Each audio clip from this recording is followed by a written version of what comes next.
நீங்கள் ஐயோ கட்டியாக இருக்கும் கடிக்க முடியாது அப்படின்னு நினைக்காதீங்க. இது வந்து அப்படி பிஸ்கெட்டு மாதிரி இருக்கும். பிஸ்கெட் எப்படி இருக்குமோ அதே மாதிரி இந்த கட்டி போக்கடா. பேர் கட்டி போக்கடா.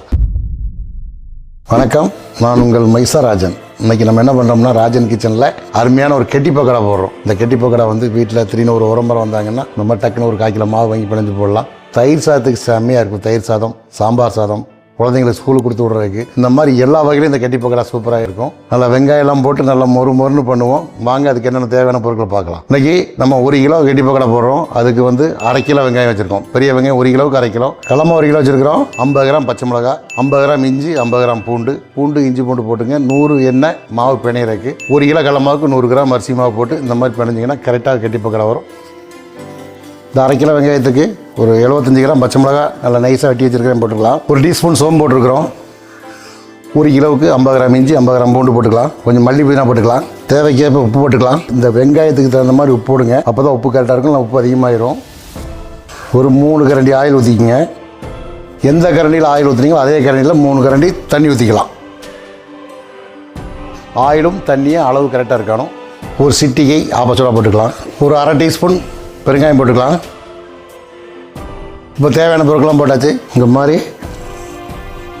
அப்படியே ஒரு பிணைஞ்சிக்கிங்க. அரிசி மாவு போடுறோம். எல்லாம் போட்டு நல்லா பிசைஞ்சு இந்த பாகத்துக்கு கொண்டுறாங்க. அப்போது இதில் தண்ணி இருக்காது. வெங்காயம் எண்ணெய் தண்ணி நல்லா பிணைஞ்சிட்டோம். இந்த டைமில் போடலாம். ரொம்ப மாவை பிணையாமல் அப்படியே ஒரு பிரட்டி எந்த காரணத்தோடும் கையை போட்டு பிணைஞ்சிடக்கூடாது. பிணைஞ்சே கெட்டி ஆயிரும். இப்போது எண்ணெய் நல்லா காஞ்சிருச்சு. அப்படியே மெதுவாக ரொம்ப பிணையாமல் அப்படியே உருட்டி விடுங்க.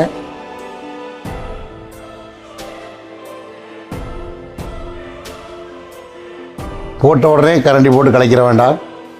ஒரு பிரட்டி விடுங்க. ரொம்பவும் பிரட்டக்கூடாது. பிரட்டினா உடைஞ்சிரும். லைட்டாக பிரட்டி விட்டுருக்குறேன். ரொம்ப பெருசாக இருந்தால் அப்படியே 2ஆக கட் பண்ணி விட்டுருங்க. அவ்வளோதான்.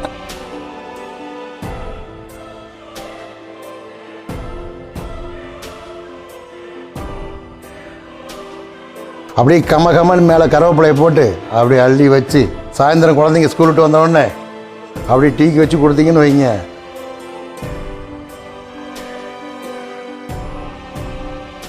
நீங்களும் இந்த மாதிரி வீட்டில் செஞ்சு பார்த்து கமெண்ட் பாக்ஸில் கமெண்ட் பண்ணுங்கள்.